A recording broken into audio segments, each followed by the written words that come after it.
استقبال رمضان ہو جائے گا، اور ساتھ ساتھ سب سے بڑی جو بات کہ حضور نبی کریم صلی اللہ علیہ وسلم کی جو سنت ہے وہ بھی ہم زندہ کرنے والے بن جائیں گے۔ تو اس مہینے کے اندر تمام راتیں اپنی جگہ پہ فضیلت والی ہیں، لیکن ایک ایسی رات ہے کہ جو قرآن و حدیث کی روشنی میں جس کی فضیلت اللہ رب العزت نے بھی قرآن میں بیان فرمائی اور پیارے نبی کریم صلی اللہ علیہ وسلم نے بھی بیان فرمائی۔ اب قرآن میں جیسے کہ اللہ رب العزت سورۃ الدخان پارہ نمبر 25 اس کے اندر ارشاد فرماتے ہیں کہ حامیم والکتاب المبین انا انزلناہ فی لیلۃ مبارکۃ انا کنا منذرین فیہا یفرق کل امر حکیم۔ تو یہ جو تفسیر کے اندر علامہ جلال الدین سیوطی رحمہ اللہ، یہ ایک بہت بڑے مفسر تھے، وہ تفسیر جلالین میں لکھتے ہیں کہ اس سے مراد یہ جو 15 شعبان کی رات ہے جس کو ہم شب بارات کہتے ہیں وہ رات مراد ہے۔ تو اب یہ قرآن سے اس کی ہم نے فضیلت ثابت کر دی۔ اب حدیث کے اندر کیا آتا ہے؟ حضرت علی رضی اللہ تعالیٰ عنہ فرماتے ہیں اذا کانت لیلۃ النصف من شعبان، کہ جب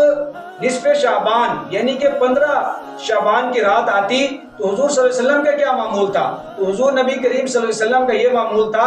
فَقُومُوا لَيْلَهَا، کہ اس رات آپ صلی اللہ علیہ وسلم قیام فرماتے تھے، یعنی اللہ رب العزت کی عبادت کرتے تھے، وَصَوْمُوا نَهَارَهَا، اور اس کے دن کا روزہ رکھتے تھے۔ آج ہم یہ بات تو سمجھتے ہیں کہ یہ شب برات کی جو رات ہے یہ بڑی فضیلت والی ہے، لیکن دن آپ کو کوئی بھی جو ہے نا دوسرا نہیں بتایا کہ دن بھی بڑی فضیلت والا ہے، چونکہ دن کو آپ صلی اللہ علیہ وسلم روزہ رکھتے تھے، یعنی کہ رات کی عبادت قیام کرنا، اللہ رب العزت سے دعائیں مانگنا، آہوزاری کرنا، چونکہ یہ وہ انعام والی رات ہے۔ اس رات کے اندر جو بھی ہم اللہ رب العزت سے مانگیں گے اللہ رب العزت ہمیں عطا فرمائے۔ تو یہ جو شب بارات کا وظیفہ ہے وہ حضرت علی رضی اللہ تعالیٰ عنہ کا جو بتایا ہوا وظیفہ ہے وہ ہم کریں۔ اگر وہ ہم وظیفہ کریں گے تو انشاءاللہ تعالیٰ ہم دنیا و آخرت میں کامیاب ہوں گے۔ اب وہ وظیفہ کیا ہے کہ حضرت علی رضی اللہ تعالیٰ عنہ ارشاد فرماتے ہیں کہ اس رات کے اندر اللہ رب العزت پہلے آسمان پر تشریف لاتے ہیں اور آ کر ندا لگاتے ہیں کہ ہے کوئی بخشش طلب کرنے والا کہ میں اس کی بخشش کر دوں۔ اب ہمارے لیے اللہ پاک انعام دے رہے ہیں، خصوصی پیکج لگا رہے ہیں کہ آپ اپنی بخشش طلب کروا لو۔ تو اب ہمیں چاہیے کہ ہم اپنی بھی بخشش طلب کروائیں اور جتنے بھی ہم مرحومین ہیں ان کے لیے بھی ہم جو ہے نا دعائیں مانگیں اور ان کی بھی بخشش طلب کریں اللہ رب العزت سے، تاکہ ان مرحومین کو بھی اللہ رب العزت جنت الفردوس میں اعلیٰ مقام عطا فرما دے۔ تو اب یہ کتنا بڑا وظیفہ ہے، کتنا اس سے بڑا کوئی وظیفہ میری نظر میں تو نہیں ہو سکتا۔ اب دوسرا کیا فرمایا کہ ہے کوئی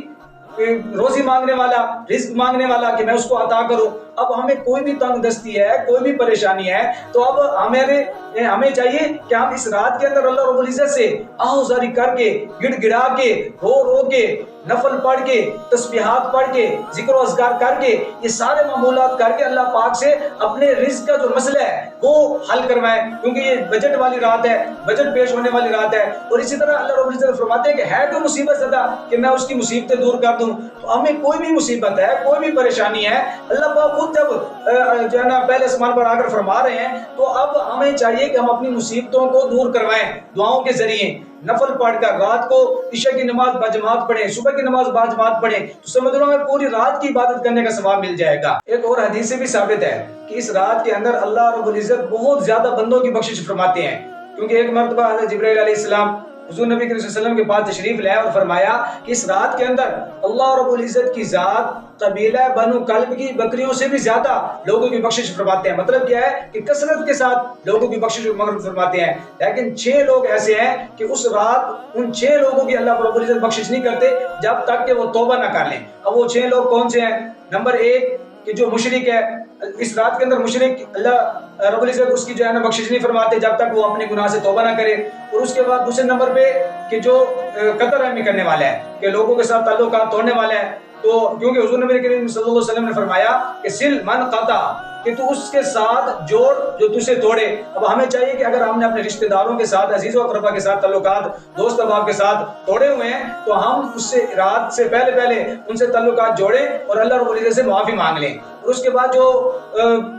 کینہ اور بغض رکھنے والا ہے، تو اس رات کے اندر کینہ اور بغض رکھنے والا جو ہے اس کی بھی اللہ رب العزت بخشش نہیں فرماتے جب تک کہ وہ اپنے اس گناہ سے توبہ نہ کر لے۔ اور جو شرابی ہے چوتھے نمبر پہ کہ شرابی کی بھی اس رات اللہ رب العزت بخشش نہیں فرماتے جب تک کہ وہ اپنے گناہ سے توبہ نہ کر لے. اب ہمیں چاہیے کہ جو بھی شراب پیتے ہیں وہ اس سے توبہ استغفار کریں تاکہ اللہ رب العزت کی بخشش کی لسٹ میں ہمارا نام بھی شامل ہو جائے. اور اس کے بعد جو تکبر کی وجہ سے اپنے شلوار ٹخنوں سے نیچے رکھتا ہے اس رات بھی اللہ رب العزت اس کی بخشش اور مغفرت نہیں فرماتے. اب ہمیں چاہیے کہ ہم تکبر کی وجہ سے اپنی شلوار ٹخنوں سے اوپر رکھیں نہ کہ نیچے رکھیں. تو یہ تھے وہ لوگ کہ جن کی اللہ رب العزت اس رات کے اندر بخشش نہیں فرماتے. باقی اللہ رب العزت بہت زیادہ لوگوں کی بخشش فرماتے ہیں. تو یہ کتنی بڑی انعام والی رات ہے,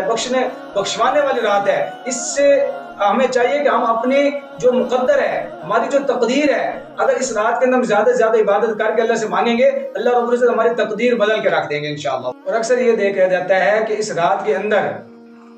والدین اپنے بچوں کو پٹاخے لے کر دے دیتے ہیں. تو میں نصیحت کرنا چاہتا ہوں کہ اگر وہ پٹاخے لے کر دیں گے تو وہ بھی اس گناہ کے اندر برابر کے شریک ہوں گے, کیونکہ یہ شیطانی عمل ہے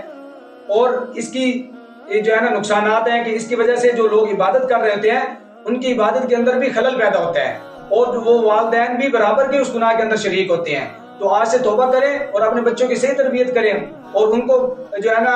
عبادت کے اوپر ہم ترغیب دیں, اس جیسی ویڈیو دکھائیں تاکہ وہ اس جیسی ویڈیو دیکھ کر وہ اس کام سے بچیں اور اللہ رب العزت کی جو انعام والی رات ہے, جو تقدیر بدل دینے والی رات ہے, اس کے اندر وہ زیادہ سے زیادہ شامل ہو جائیں. تو میں امید کرتا ہوں کہ انشاءاللہ تعالیٰ آپ کو یہ جو ہماری ویڈیو بہت زیادہ پسند ہوئی ہوگی. اس رات کے اندر ہمیں اللہ رب العزت سے بخشش طلب کرنی چاہیے اور دعائیں مانگنی چاہیے. اور ایک چھوٹی سی ریکویسٹ ہے کہ ہمیں بھی اپنی دعاؤں میں یاد رکھیے گا. تو ملتے ہیں ایک ایسی ہی اصلاحی بہترین اور معلوماتی ویڈیو کے ساتھ, تب تک کے لیے اللہ حافظ.